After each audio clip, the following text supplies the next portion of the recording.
ఒక కాల్ తీసుకుందాం అండి. శ్రీనివాస్ గారు చిలకలూరుపేట నుంచి. సార్ నమస్తే. నమస్తే అండి, నా పేరు శ్రీనివాస్ అండి. చెప్పండి. ల్యాబ్ టెక్నీషియన్ అండి. ఓకే సార్, 2 months నుంచి శాలరీస్ లేవు సార్ పిహెచ్సిలకి అయితే, డైరెక్టర్ ఆఫ్ పబ్లిక్ హెల్త్. అవును. అసలు ఒకళ్ళు కూడా రెస్పాన్స్ లేదండి ఆఫీస్ వాళ్ళు అయితే సరిగా. అన్న కోటేశ్వరరావు, నమస్తే అన్న. నమస్తే అన్న. పబ్లిక్ హెల్త్ ఇష్యూస్ కూడా కొద్దిగా పట్టించుకోండి అన్న. చెప్పండి. 100% ట్రాన్స్ఫర్స్ కూడా కొద్దిగా కావాలని కోరుకుంటున్నా కూడా ఎవరు పట్టించుకోవట్లేదండి. అధికారుల దృష్టికి వెళ్తున్నా ఎవరు పట్టించుకోవట్లేదు. అదే సార్ మా సమస్యలు. రైట్ శ్రీనివాస్ గారు, ఖచ్చితంగా ప్రభుత్వానికి నివేదించడం జరుగుతుంది. పదే పదే మేము ప్రభుత్వం దృష్టికి తీసుకువెళ్తున్నాం. ఎందుకంటే ఇది మామూలు సమస్య కాదు. దాదాపుగా 15,000 మంది, అంటే వారి మీద ఆధారపడినటువంటి వారు కుటుంబ సభ్యులు అలా చూస్తే కనుక లక్షల్లో ఉంటారు. మరి ఇలాంటి సందర్భంలో కూటమి ప్రభుత్వం ఖచ్చితంగా స్పందించాలి.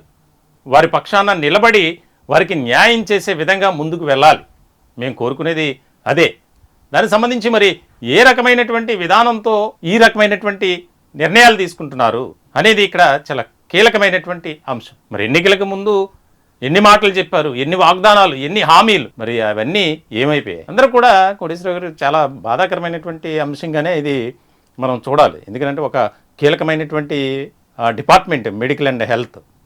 మరి ప్రభుత్వం ఎందుకు స్పందించట్లేదు అంటే వారు అధికారులు కానీ ఏం చెప్తున్నారు అసలు మీరు వెళ్ళినప్పుడు? జిల్లా స్థాయి అధికారులకు ఆల్రెడీ మేము ఈ జీతాల ఇష్యూ అన్ని తీసుకెళ్ళడం జరిగిందండి.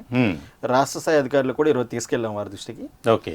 వాళ్ళు ఏం చెప్తున్నారంటే క్లియర్ చేస్తాం, జీతాల విషయం అయితే క్లియర్ చేస్తాం, రిమైనింగ్ ఏదైతే మీ డిమాండ్స్ ఉన్నాయో అవి గవర్నమెంట్ని అడగండి అని చెప్తున్నారు అధికారులు. అయితే మాత్రం అది డిఎంఈ దగ్గర నుంచి డిహెచ్ కానీ లేకపోతే ప్రిన్సిపల్ మన కమిషనర్ ఆఫీసులో కానీ వీళ్ళందరూ చెప్పేది ఏంటంటే జీతాల వరకు ఏదైతే 2 నెలల నుంచి మీరు సఫర్ అవుతున్నారు నిధి పోర్టల్ వలన, సో దాది అయితే కనుక మేము ఏదో రకంగా క్లియర్ అయితే చేస్తాము అతి త్వరలో. దానికి కొంచెం సాంకేతిక సమస్యలు అయితే ఉన్నాయి, అది క్లియర్ చేస్తామని చెప్తున్నారు. కానీ మిగతా ఏదైతే మీకు సమస్యలు అయితే ఉన్నాయో అవన్నీ కూడా గవర్నమెంట్ దృష్టికి తీసుకెళ్ళి గవర్నమెంట్ నుంచి మీరు క్లియర్ చేయండి, క్లియర్ చేసుకొని రండి అని చెప్పడం అయితే చెప్తున్నారు సార్ రాష్ట్ర స్థాయి అధికారులు.